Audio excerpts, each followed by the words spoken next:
Amazon has officially greenlit one show that it hopes to rule them all. The company has made a multi-season production commitment to a television adaptation of J.R.R. Tolkien's fantasy epic The Lord of the Rings. It's a major deal, securing one of the biggest brands in pop culture for what's likely to be one of the most expensive TV shows ever made.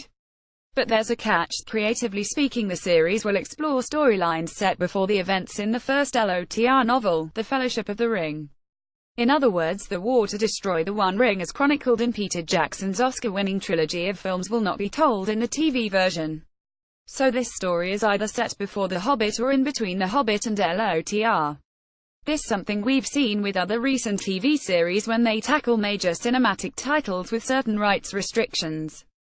Like how Fox's Gotham can tell the story of young Bruce Wayne but not Batman, how FX's Legion has avoided using the term X-Men even though it's an X-Men project, or how Sci-Fi's upcoming series based on the Purge films will be set in between actual purges. Amazon's deal includes a potential addition of a spin-off series as well.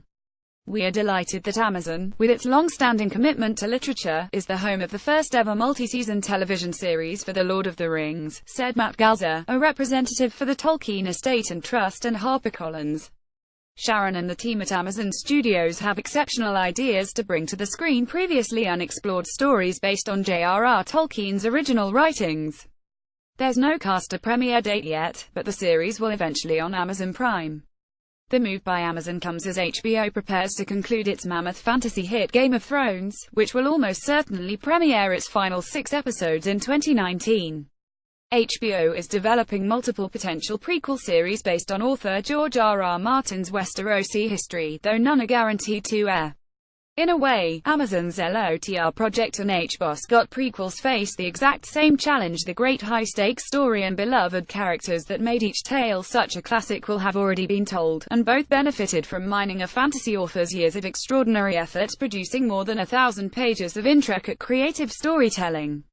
So can a network find writers who can successfully bootstrap a relatively newish story set in these familiar fantasy worlds that capture at least some percentage of the original work's worldwide appeal? It's a tough call as to which company has the more difficult task.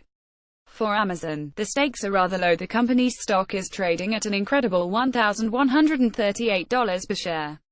For HBO, the stakes are very high. GOT is an unprecedented massive moneymaker for the network and are creating subscription-worthy TV as its core business while fending off the likes of Netflix and Amazon. But HBO has a distinct creative advantage in that they're developing 5 potential prequels while committing to none in advance, so the network has several chances to find a story that really works before deciding on a path. This new deal struck between the Tolkien Estate and HarperCollins, however, locks Amazon into a multi-year series commitment without so much as a writer yet hired. That's the type of deal that keeps a traditional network up at night though. Again, Amazon can afford the write-off if it all goes south. Hollywood is all about world building right now, so perhaps will be fantastic, and hopefully they will. This is what Marvel is already doing with its big screen heroes and Disney with its new Star Wars titles. After all, a series is in some respects more difficult than pulling off 2 horror film, however. As a wise man once wrote, you step onto the road, and if you don't keep your feet, there's no knowing where you might be swept off.